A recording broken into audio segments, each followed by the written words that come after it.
Marvel dropped some absolute bombs over the years. I'm talking twists that had entire theaters gasping, crying, and completely losing their minds.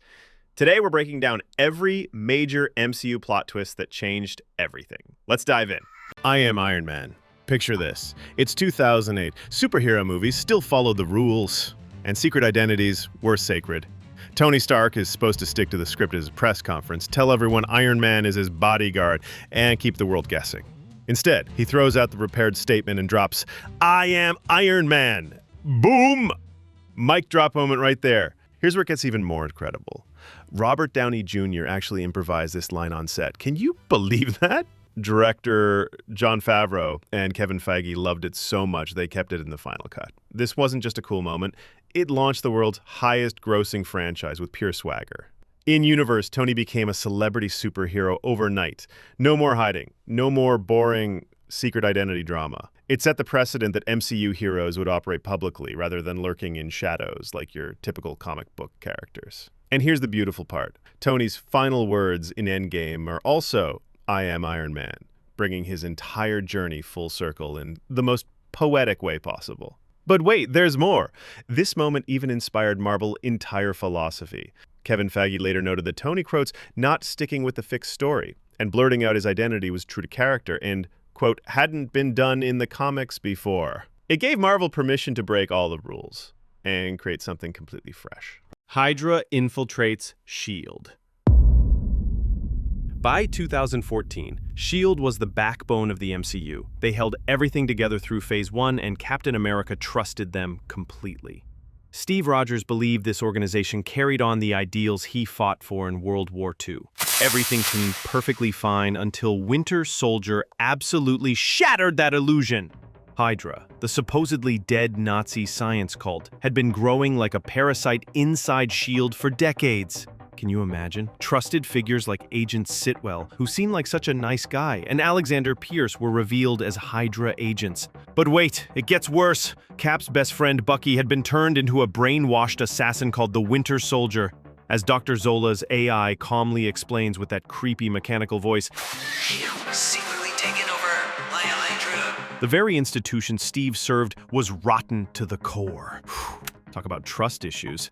This twist completely flipped the MCU upside down and inside out. S.H.I.E.L.D. was effectively destroyed by the film's end. Gone, kaput, finished. The heroes lost their home base and had to become fugitives, running around like they were in a spy thriller. For Captain America, this was absolutely transformative. He was forced to question blind loyalty to authorities and forge his own moral path. No more following orders without question. But here's where it gets really interesting. The Avengers could no longer count on S.H.I.E.L.D., leading to Tony funding them independently in later films. Even the Agents of S.H.I.E.L.D. TV show tied into this twist, revealing Grant Ward as a Hydra mole and forcing a complete series pivot. This revelation changed everything we thought we knew about the MCU's foundation, proving Marvel was willing to topple one of their own cornerstones for the sake of a great story. By the way, if you're enjoying this kind of movie content, I'd really appreciate it if you hit that like and subscribe button. Thanks, and let's get back to it. The Mandarin is a fraud. Oh boy, this one was controversial. Iron Man 3 spent months hyping up the Mandarin as Tony Stark's new archenemy. The marketing was intense. We saw this menacing terrorist leader, played by Ben Kingsley, executing prisoners on live TV and seeming absolutely untouchable. In the comics, the Mandarin is Iron Man's iconic nemesis, so fans were both eager and terrified to see how Marvel would handle him. When Tony finally storms the Mandarin's hideout, ready for the fight of his life, he discovers something absolutely hilarious. This feared terrorist mastermind is actually Trevor Slattery, a drunk British actor who thought he was just performing in a really weird role. The theatrical Osama bin Laden-style persona was nothing but a smokescreen created by the real villain Aldrich Killian. Trevor admits, with the most casual attitude, "I have no idea about the bombings, mate. I just like the money and the lovely speedboats." This rug pull turned a grave threat into a punchline in literally seconds. Minutes. Now. Shane Black wanted to play with audience assumptions, turning the frightening villain into comic relief as commentary on how media can manufacture fear. It was brilliant storytelling, even if it made some fans furious. The reaction was immediate and explosive. Audiences couldn't believe Marvel would undercut their own villain build-up in such an absurd fashion. Some found it absolutely hilarious and clever, others felt betrayed. The controversy was instant. But here's the beautiful twist to the twist. Marvel listened to feedback. They created the one-shot All Hail the King, showing Trevor in jail, and hinted that a real Mandarin existed.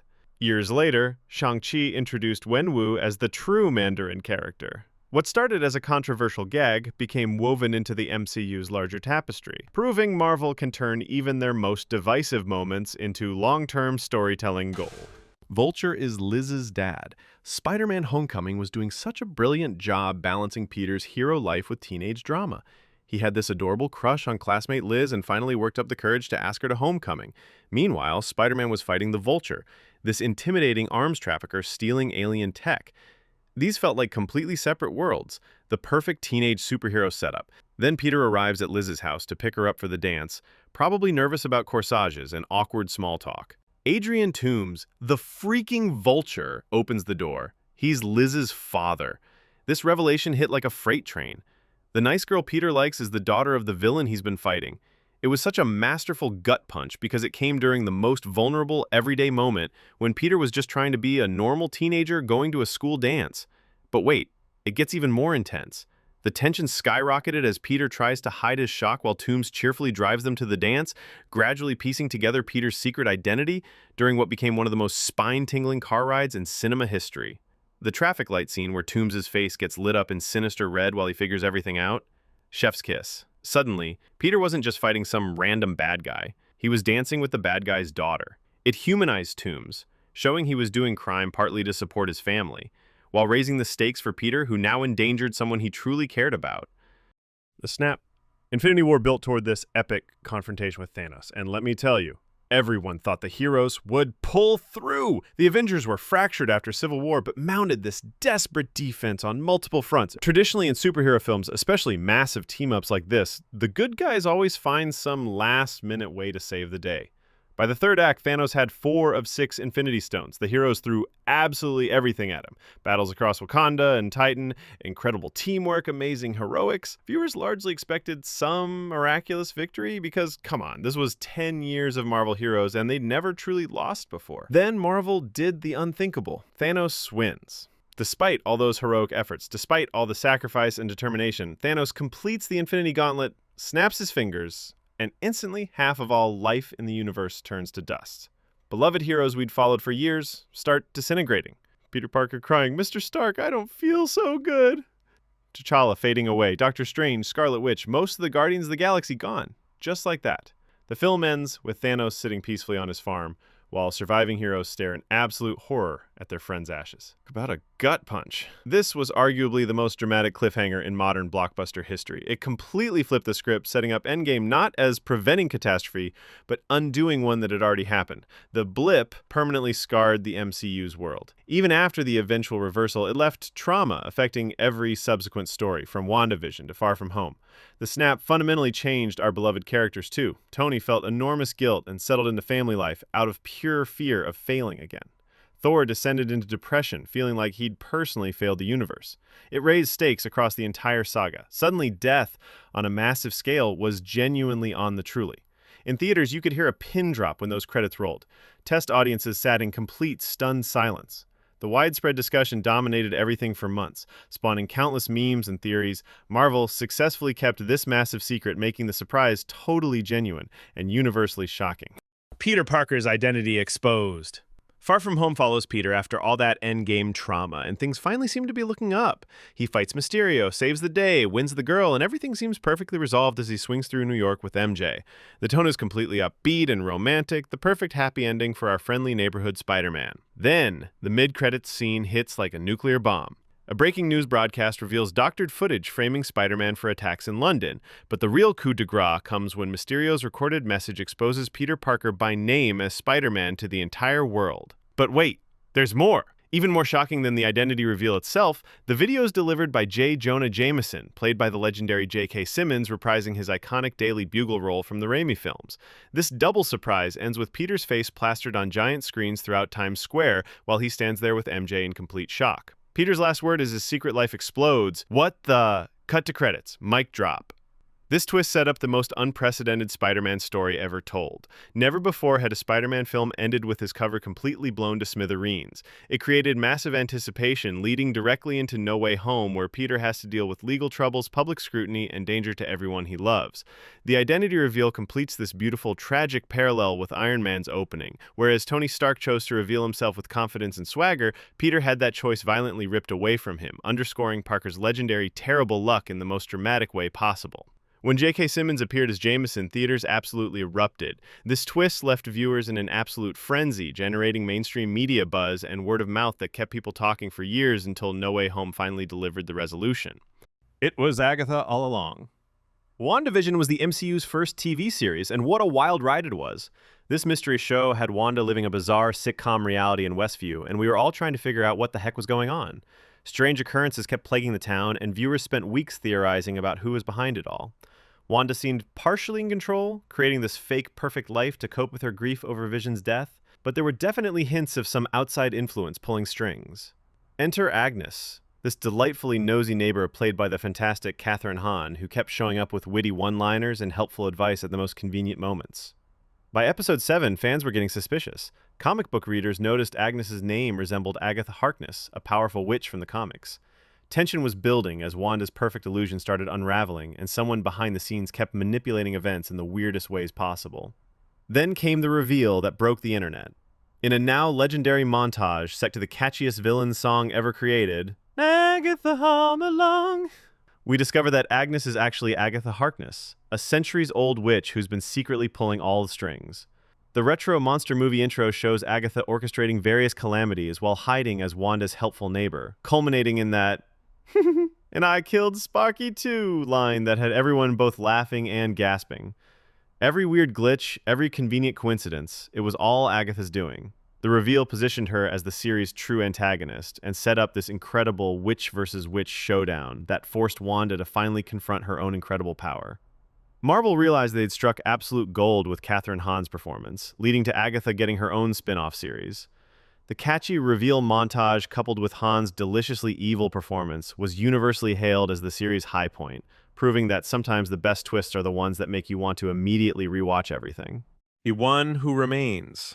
In the Loki series, our favorite god of mischief and his variant Sylvie discover that the Time Variance Authority has been guarding something called the Sacred Timeline by ruthlessly pruning variants and alternate timelines. They're determined to find out who's really pulling the strings. After fighting through the TVA's lies and manipulation, they finally reach the mysterious Citadel at the end of time to confront whoever's been running this cosmic operation. In the finale, they meet He Who Remains, this eccentric, almost playful man, played by Jonathan Majors. Here's where it gets mind-blowing. He's revealed to be a variant of Kang the Conqueror. This mysterious figure explains that he created the entire TVA and Sacred Timeline to prevent something truly terrifying, a multiversal war between infinite versions of himself. He offers them an impossible choice: kill him and risk unleashing countless evil Kang variants across the multiverse, or take over his role and become cosmic dictators themselves. Talk about a moral dilemma. Sylvie, driven by pure revenge against the TVA, kills He Who Remains, despite Loki's desperate pleas to think it through. In his final moments, He Who Remains actually smiles knowingly and says, "See you soon," basically confirming that his evil variants are about to return with a vengeance. The immediate consequences are absolutely catastrophic. The Sacred Timeline begins branching chaotically, releasing the multiverse in all its dangerous glory.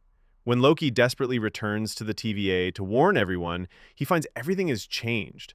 A giant Kang statue now stands where the Timekeeper statues once were, and none of his friends even recognize him.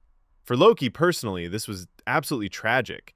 He finally tried to do the right thing and put others before himself, but Sylvie's choice betrayed him and left him stranded in a new reality where his friends don't even know who he is.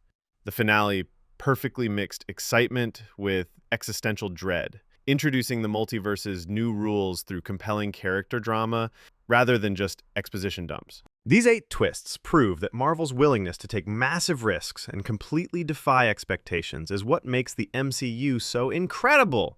Which twist shocked you the most? Did any of these moments leave you completely speechless in the theater? Let me know in the comments, and don't forget to subscribe for more MCU breakdowns that dive deep into all the incredible storytelling moments that make this franchise so special.